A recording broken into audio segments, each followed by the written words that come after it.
I am the last of the Cybertronian historians. I will give an account for every Transformer ever built. Hello and welcome to the history of Transformers. Today's episode, the history of Starscream in the Generation 1 comics. And here we go. Starscream is a treacherous Decepticon Air Commander and the deadliest of the Seekers. He is also a big coward, the self-reported pride of the Cybertron War Academy. He's famous for not only his incredible skill, but also for his limitless ambition. Starscream believes that he is more suited for command than their own Decepticon leader Megatron. Thankfully for Megatron, Starscream's mutinous power-grabbing plots are almost always transparent, and he can never muster up enough patience to complete a grandiose power play. Even on the few times that he's taken control of the Decepticons, he quickly loses control of the situation, due to being too arrogant to realize when he's in over his head. He never learns from his mistakes. The only reason Megatron doesn't turn Starscream into Slag is due to the fact Starscream is very good at his job of commanding the Seekers. Despite his constant failures, Starscream believes that it's only a matter of time before he prevails. His destiny is inevitable. Starscream's never-give-up attitude extends even into the afterlife. Unlike most Transformers, he is a mutant. He has an indestructible spark. His life force cannot be destroyed, and can persist even without a body to contain it. However, there is no indication that Starscream, or anyone else, was aware of this fact prior to his destruction. Starscream helped invade the Ark, got deactivated, woke up, questioned Megatron, got deactivated, helped launch the final attack on the Ark, got deactivated again, attempted to steal the anti-transformer weapon Blackrock created for his own ends, got beaten up, but surprisingly not deactivated. With both Shockwave and Megatron gone, he made noises about taking over. Soundwave verbally cut him down and took temporary command instead. Optimus Prime later punched Starscream, and he got deactivated. Later, he fought Omega Supreme, got deactivated again. He was reactivated accidentally and escaped Autobot captivity, uniting with the time-traveling Galvatron to be on the winning team.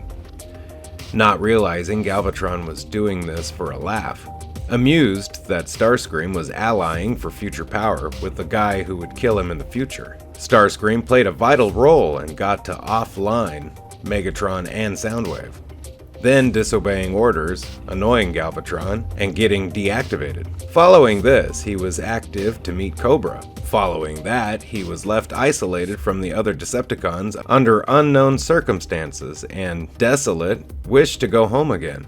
A chance encounter with a human saw him informed of the meaning of Christmas, and he helped out some elderly humans, but only to annoy Streetwise. In other unknown circumstances, he was recaptured by the Autobots and deactivated. Rescued by Ratbat's forces on the moon, Starscream later discovered the story of the powerful underbase. Then he set about a chain of seismic betrayals in order to gain access to that power. He set loose Buster Wickwiki, whom the Decepticons had been holding prisoner, with equipment that would lure the Autobots into the Decepticons' Antarctica base. The ensuing battle served to distract his fellow Decepticons as he then stole a ship from Scorponok to look for the underbase. Upon finding it, he began absorbing its power, but was unable to finish the task when he was interrupted by Ratbat's ship, piloted by a temporary Autobot Decepticon alliance. Starscream, however, survived thanks to the power he absorbed. After throwing Scorponok's ship at Ratbat, he loudly proclaimed, "I go now to destroy the cities of New York, Tokyo, and Buenos Aires." The Autobots and Decepticons traveled to those locations and tried to stop Starscream, but they ultimately failed, as a massive amount of Transformers active on Earth were badly damaged and incapacitated by Starscream's underbase-powered rampage. He only stopped after interpreting a radio transmission between Fortress Maximus and Optimus Prime, and realized that the great Autobot leader was elsewhere, plotting against him. Starscream fled back out into space to find Prime, and rediscovered the underbase. Starscream attempted to finish absorbing its power, only to have absolute knowledge overwhelm him. which resulted in his destruction. Dreadwing and Darkwing were sent by Megatron to reclaim Starscream's charred corpse on planet Earth. Starscream's remains were possessed by the essence of the Underbase and were sent on an insane rampage, nearly killing Dr. Susan Hoffman and her assistants. The Underbase eventually realized that it was acting insane and regained control. But as soon as it did, Dreadwing and Darkwing siphoned all the power off of it, and Starscream's corpse returned to being an inanimate pile of scrap, which the pair quickly collected. Starscream's remains were delivered to Megatron, who kidnapped Ratchet to rebuild Starscream with a powerful Pretender shield. Megatron ordered Ratchet to wipe Starscream's mind so that Starscream would wreak havoc on Earth among the Decepticons, led by Scorponok and Optimus Prime. Ratchet, however, arranged for Starscream's true mind to be only suppressed. One good blast caused enough pain to revive the real Starscream. Completely outmatched, he surrendered and begged Scorponok for forgiveness. Briefly after becoming a Pretender, Starscream began to wallow in self-pity, believing that all the other Decepticons considered him to be a joke for his many failed takeover attempts and defeats.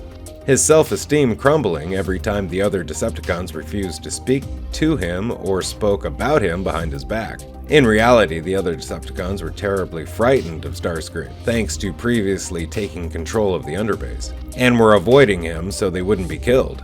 Starscream skulked about it for a while, until he defeated and captured a few Autobots and his confidence began to return. Starscream was a source of dissension among the Decepticons, who were angry with Scorponok for letting him back in, as Starscream tried to capture the mutant Dynamo and use him as a Power Master, so he could challenge Scorponok. He failed, but then was met by Shockwave, who he believed to be dead.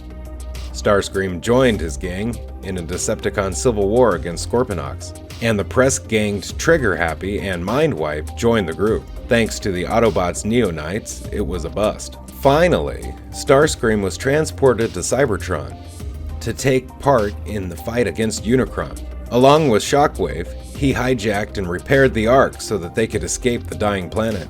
Shockwave and Starscream found Megatron and Ratchet awakening from the nucleon on board the ship, both very confused and ailed due to their mind link. Starscream tried to kill Ratchet and got beaten up before the medic directed one of Starscream's null rays into the nucleon storage tanks, causing enough of a chain reaction to send the Ark into a crash landing on Earth, once again resulting in Starscream's deactivation. Background information. For the first half of the Marvel Comics, Starscream's chest was colored dark blue, versus the red seen on the toy and in the cartoon. The apparent reason for this discrepancy is hinted at in animated segments in early commercial footage, where Starscream's chest and forearms are black. The lack of color depth in the comic books at the time required black to be represented by dark blue. Starscream's true colors began appearing in the Marvel Comics starting with issue 47, ClubCon. Hey, thank you for watching The History of Transformers. Special thanks to the Transformer Wiki and all contributors for all information you heard today. Very special thanks to my Patreons and to Royalty Free Tube for this fantastic background. And have a great day. Bye-bye.